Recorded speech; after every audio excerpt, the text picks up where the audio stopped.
السلام علیکم ورحمۃ اللہ وبرکاتہ۔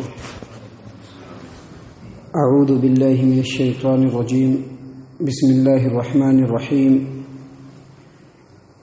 ان اللہ لا يخفى علیہ شیء فی الارض ولا فی السماء، هو الذی یصورکم فی الارحام کیف یشاء، لا الہ الا هو العزیز الحکیم۔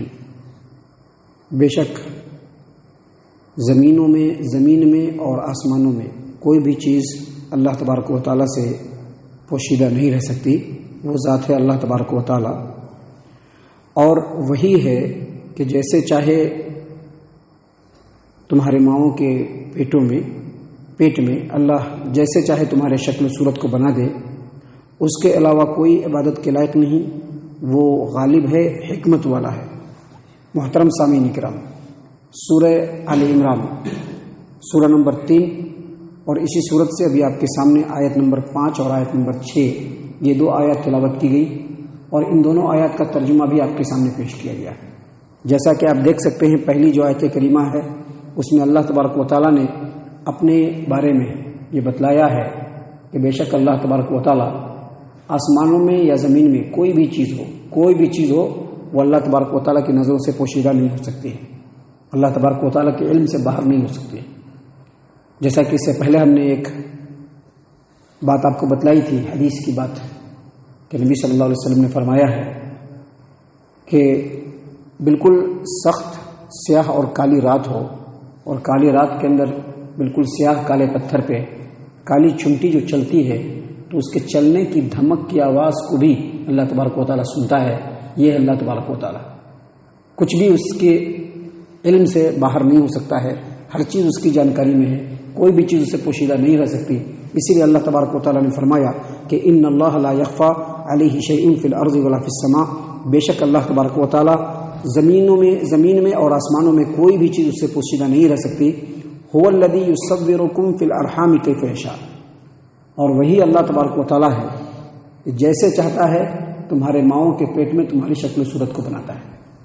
یعنی اس آیت کریمہ کے ذریعے سے اللہ تبارک و تعالیٰ نے یہ بتلایا ہے کہ تم جب پیدا ہوتے ہو، ماں کے پیٹ میں تمہارا حمل جب قرار پاتا ہے تو کئی مرحلے سے گزار کر کے اللہ تبارک و تعالیٰ جیسے چاہتا ہے تمہارے شکل و صورت کو بناتا ہے۔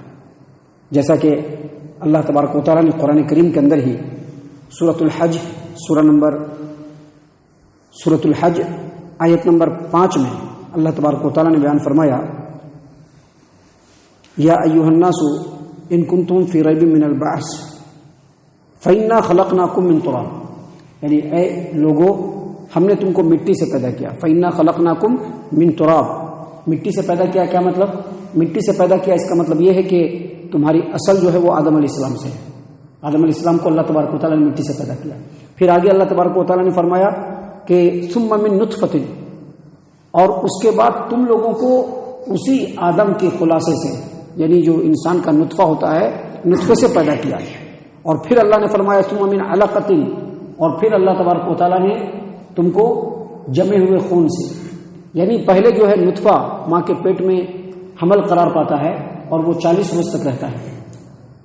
40 روز رہنے کے بعد پھر وہ خون کا لوتھڑا بنتا ہے۔ اللہ نے آگے مزید فرمایا ثم من مضغۃ مخلقۃ وغیر مخلقۃ لنبین لکم، اور پھر جب 40 روز گزر جاتا ہے، جیسا کہ حدیث میں ابھی ہم حدیث آپ کے سامنے بیان کریں گے، جب 40 روز گزر جاتا ہے تو پھر اسی جمے ہوئے خون کو اللہ تبارک و تعالیٰ گوشت کا ٹکڑا بناتا ہے، اور کبھی اس کے اندر اس کی شکل و صورت بنی ہوئی کامل ہوتی ہے، کبھی شکل و صورت ناقص ہوتی ہے۔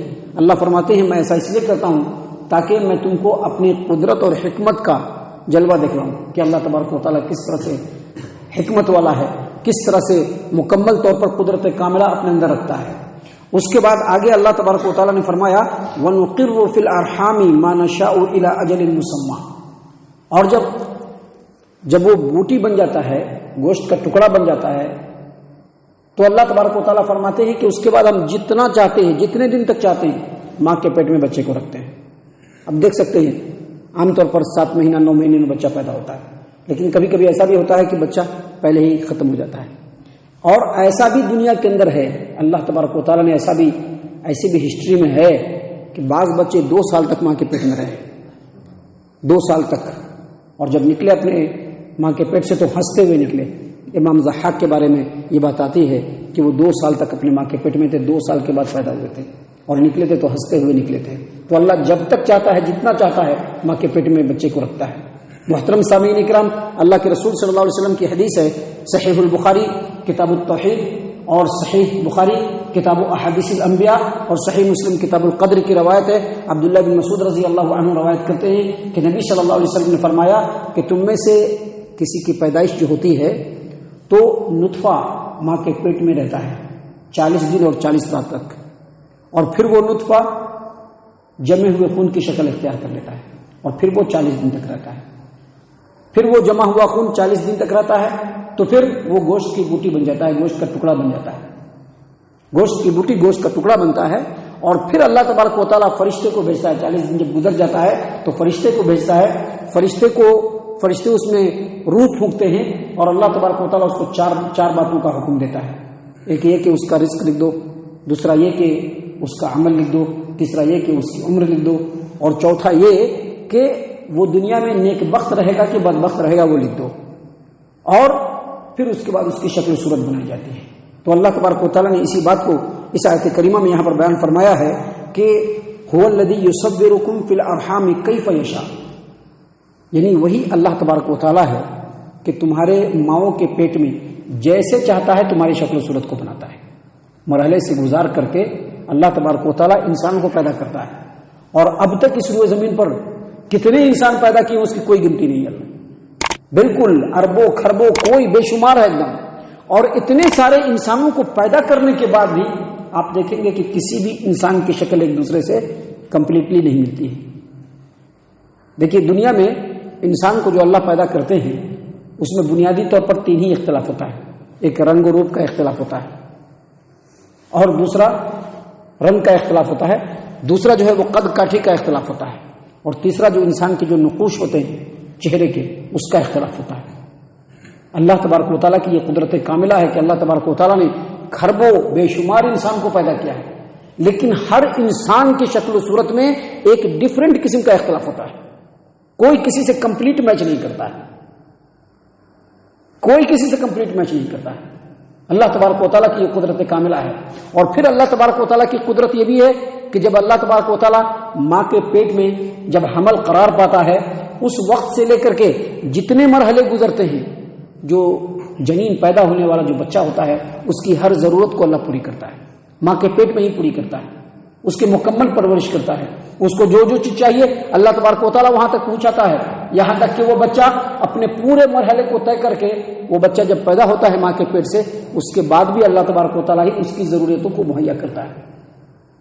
اسی بات کو اللہ تبارک و تعالیٰ نے یہاں پر بیان فرمایا ہے کہ هو الذی یصورکم فی الارحام کیف یشاء, وہی اللہ تبارک و تعالیٰ ہے کہ تم لوگوں کو تمہارے ماؤں کے پیٹ میں جیسے چاہتا ہے تمہاری شکل و صورت بناتا ہے, جس کو جیسا چاہتا ہے.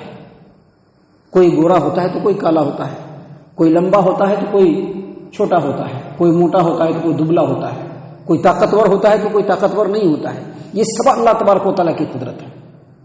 یاد رکھیے دنیا میں اگر اللہ تبارک و تعالیٰ نے کسی کو طاقت دیا ہے وہ اللہ کی طرف سے, وہ اللہ کی قدرت ہے. اور اگر کوئی کمزور انسان ہے وہ بھی اللہ کی قدرت ہے. کوئی موٹا ہے, کوئی دبلا ہے, کسی کا کچھ سمٹم ہوتا ہے, کسی کا کچھ سمٹم ہوتا ہے, یہ سب اللہ تبارک و تعالیٰ کی طرف سے بنایا ہوا ہے. اللہ نے فرمایا هو الذی یصورکم فی الارحام کیف یشاء, تمہارے ماؤں کے پیٹ میں اللہ جیسے چاہتا ہے تمہاری شکل و صورت بناتا ہے. اور اس کے بعد اللہ تبارک و تعالیٰ نے پھر آگے فرمایا لا الہ الا هو العزیز الحکیم, اس اللہ تبارک و تعالیٰ کے علاوہ کوئی عبادت کے لائق نہیں, وہ غالب ہے, وہ حکمت والا ہے. دیکھیے پہلی آیت کریمہ میں اللہ تبارک و تعالیٰ نے کیا بیان فرمایا کہ زمین میں اور آسمانوں میں کوئی بھی چیز اللہ تبارک و تعالیٰ کی نظر سے پوشیدہ نہیں رہ سکتی, اللہ تبارک و تعالیٰ کے علم سے باہر نہیں جا سکتی. زمین و آسمان کی کوئی بھی چیز اللہ تبارک و تعالیٰ سے پوشیدہ نہیں رہ سکتی. پہلی آیت میں اللہ تبارک و تعالیٰ نے دعویٰ کیا اور دوسری آیت میں اللہ تبارک و تعالیٰ نے دعویٰ کے لیے دلیل بھی دیا کہ دیکھو تم لوگ جو پیدا ہوتے ہو ماں کے پیٹ کی تاریکی میں ہوتے ہو, اس کے باوجود اللہ تبارک و تعالیٰ تمہاری خبر رکھتا ہے. اور بیک وقت میں ایک ہی ماں بچہ نہیں رکھتی ہے, دنیا میں بے شمار مائیں ہوتی ہیں, لاتعداد مائیں ہوتی ہیں, سب کے پیٹ میں بچہ مختلف مرحلوں سے گزرتا رہتا ہے اور سب کی خبر رکھنے والا وہی اللہ تبارک و تعالیٰ ہے. تو جس کے اندر یہ صفت ہوگی وہی عبادت کے لائق ہوگا، دوسرے عبادت کے لائق نہیں ہو سکتے. یہی بتلا رہا ہے اللہ تبارک و تعالیٰ.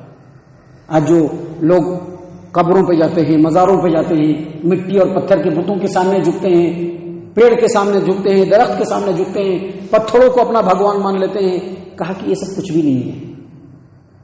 اللہ تبارک و تعالیٰ اکیلا عبادت کے لائق ہے.